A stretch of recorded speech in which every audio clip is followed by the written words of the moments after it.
मीरपुर नाम के शहर में तेजस अपनी पत्नी नीरू के साथ रहता था। पति पत्नी दोनों ही नौकरी करते थे। एक दिन तेजस गांव अपनी माँ के पास फोन करता है। हेलो, प्रणाम माँ। जीते रहो माँ, तुम दादी बनने वाली हो। अरे वाह, ठीक है बेटा, मैं कल ही आती हूँ।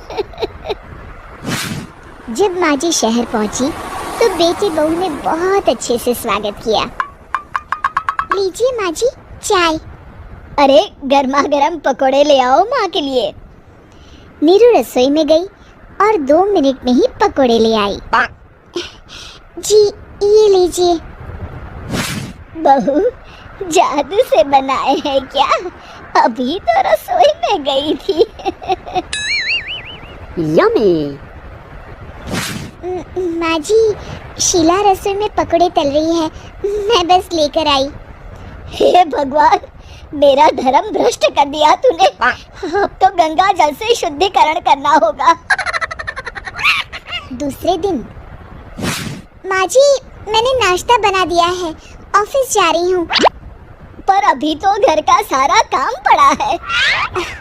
शीला आती ही होगी, झाड़ू पोछा बर्तन कपड़े वो सब कर लेगी। हमारे जमाने में घर का सारा काम हम ही करते थे। जी माँ जी, आप बहुत होशियार हैं, मैं घर ऑफिस दोनों नहीं संभाल पाती।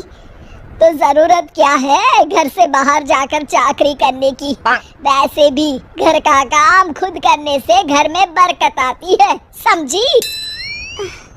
पर माँ जी, पर वर कुछ नहीं, इस महीने की पगार मिले फिर ऑफिस बंद है। हाँ। रात को नीरू तेजस से कहती है, सुनिए जी, माँ जी बोल रही थी कि मैं नौकरी छोड़ दूँ।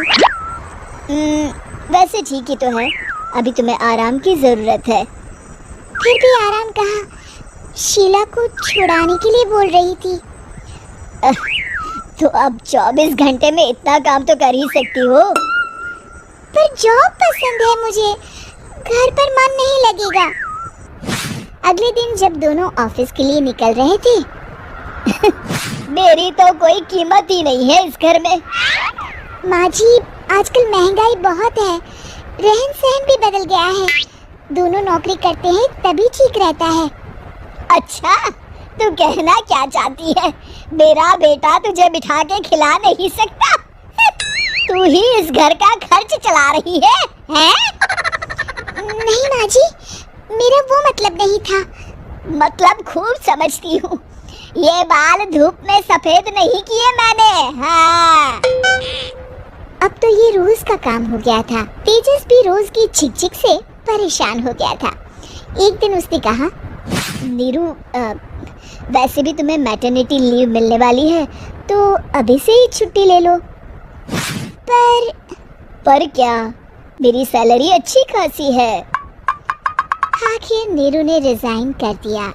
जब बच्चा हुआ तो घर में सब बहुत खुश हुए। कुछ दिनों बाद तेजस फाइल देख रहा था। क्या हुआ तेजस, कुछ परेशान लग रहे हो? हाँ, वो हमारी जितनी सेविंग्स थी वो तो हॉस्पिटल में और छठी के फंक्शन में खत्म हो गई है नीरू। और अभी वैसे मंदी चल रही है तो मैं बोल रही थी कल मुन्ना को हेपेटाइटिस का टीका लगवाना है। नीरू, क्या पोस्टपोन नहीं कर सकते? नहीं जी, बिल्कुल नहीं। अब तेजस को समझ में आ रहा था कि उससे गलती हुई है। पैसों की कमी का असर घर के माहौल पर भी पड़ रहा था।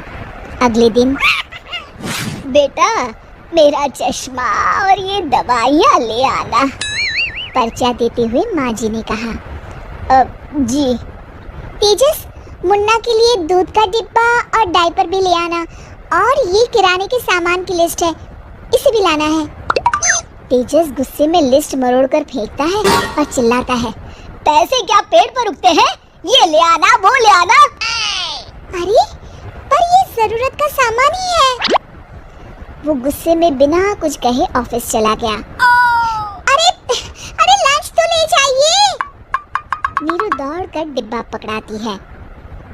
एक दिन खाना खाने के बाद, नीरू, अब तो मुन्ना कुछ बड़ा हो गया, तो अब तुम वापस ज्वाइन कर लो ना जॉब। पर इस रिसेशन में जॉब मिलना बहुत मुश्किल है, ट्राई तो करो।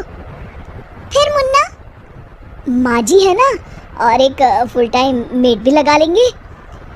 पर माँ जी, उन्हें तो पसंद नहीं। तभी माँ जी वहाँ आ जाती है और प्यार से नीरू के सर पर हाथ फेरते हुए बोलती है, अब मेरी समझ में आ गया बहू, पहले के और अब के समय में अंतर है। तुम काम शुरू करो, मुन्ना की जिम्मेदारी मेरी।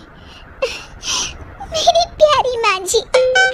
ये कहकर नीरू उनके गले लग गई। शिक्षा, परिवर्तन संसार का नियम है, हमें भी समय के साथ चलना चाहिए। उम्मीद है कि आपको हमारी ये कहानी पसंद आई होगी। कृपया हमारे चैनल को सब्सक्राइब करें और सभी अपडेट्स के लिए बेल आइकन जरूर क्लिक करें। और हाँ, वीडियो लाइक और शेयर करना मत भूलिएगा। Bye bye.